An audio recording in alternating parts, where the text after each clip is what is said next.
yeah, 51%, I think it was, are pure opiate clients, and they get methadone on a regular basis, whether it's daily pickup or whether it's, you know, weekly or whatever it is. So I think, right, I've got a question. I'll go back in with a question. And the question is, what do you do for your opiate client? What specifically do you do for your opiate client in this service? And people start looking at the floor and looking at each other. And then someone says, it's really difficult with the opiate clients. It's all about the medication. And so I say, okay, so they come in, they get their medication, and then what? And they say, we offer them groups, but they don't want the groups. We offer them all sorts, but they just want their medication and they don't want to go into groups. And I said, is that where the conversation stops?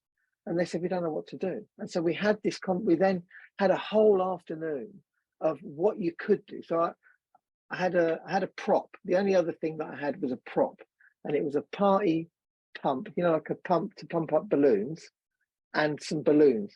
I had the crappiest balloons. They had stars and everything in them. And so I played this game as well as asking this question. So I said to the people in the room, the treatment professionals, tell me something positive about your life growing up. And every time they did, we went round. I pumped some more air into the balloon, and it got to the end and the balloon was fully pumped up.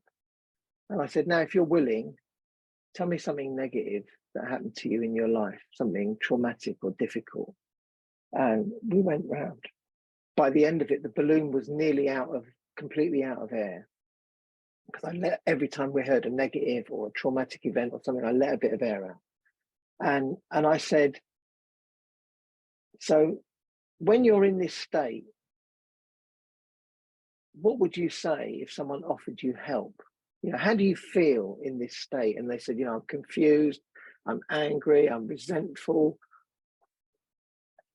And they came up with all these things of how they felt. And I said, isn't that how your clients feel when they walk through the door?